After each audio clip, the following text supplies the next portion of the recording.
ఆనాటి కేసీఆర్ వేరు, ఇప్పటి కేసీఆర్ వేరు. ఆనాటి కేసీఆర్కి తెలంగాణలో చేనేత కార్మికులు చచ్చిపోతుంటే భిక్షాటన చేసిన కేసీఆర్ ఆనాటి కేసీఆర్. ఇయాలటి కేసీఆర్ మారిన మనిషి, మనిషి, మన మనిషి కాదు. ఏమైంది ఇయాలటి కేసీఆర్కి? హైడ్రాల ఇల్లు కూలిపోతుంటే అరుస్తున్నారు, అన్నా ఎక్కడున్నావు రా, వచ్చిండ్రా? రాలే. వెలుగుమట్ల ఇల్లు కూలితే వచ్చిండ్రా? రైతులకు వర్ష బీభత్సమయ్యి మొత్తం పొలాలు మునిగిపోతే వచ్చిండ్రా? చేవెళ్ళ దగ్గర బస్ యాక్సిడెంట్ అయితే వచ్చిండ్రా? ఎక్కడ చిన్న కష్టం వచ్చిన ప్రజలకు ఆ సారు రారు, ఆ సారు రారు. ఎందుకంటే ఆయన మారిన మనిషి, మనిషి, గుంటనెక్కల తోడేళ్ల చేతిలో ఖైదీ అయినటువంటి మనిషి, మన మనిషి కాదు. బాధతో, దుఃఖంతో, ఆవేదనతో చెప్తున్న మాట, సంతోషంతో చెప్తలేని ఈ మాట నేను. అట్లాంటి కేసీఆర్ ఎట్లా ఉండే ఒకప్పుడు?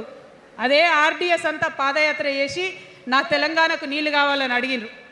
ఇవాళ మరి 10 ఏళ్ళ అధికారం ఉంటే పాలమూరు రంగారెడ్డి ప్రాజెక్టు కోసం 10 ఏళ్లలో ముందుకు పోతలేదంటే, ఎవరన్నా తెలంగాణ పట్ల ప్రేమ ఉంటే, పాలమూరు పట్ల ప్రేమ ఉంటే, కృష్ణా నీళ్లు వాడుకోవాలంటే మన కేసీఆర్ అయ్యుంటే ఆ పాలమూరు రంగారెడ్డి ప్రాజెక్ట్ కాడ కూర్చేసుకొని అది కట్టిస్తుండే.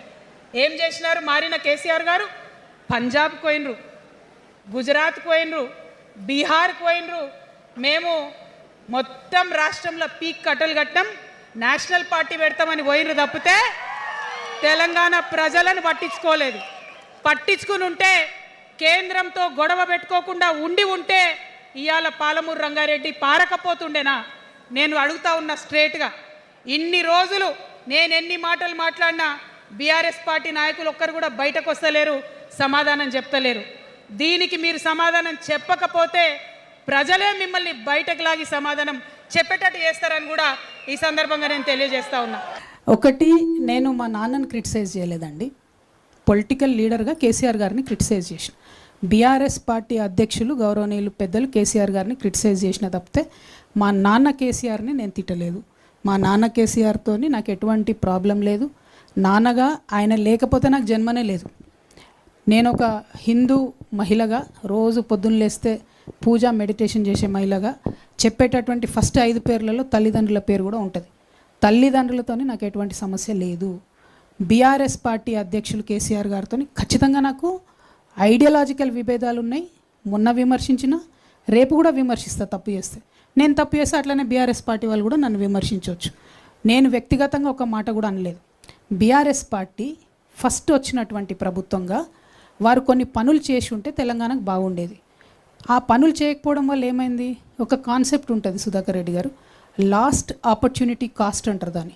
If you lose an opportunity, ఒక అవకాశాన్ని మీరు వదులుకుంటే దానివల్ల వచ్చే నష్టం.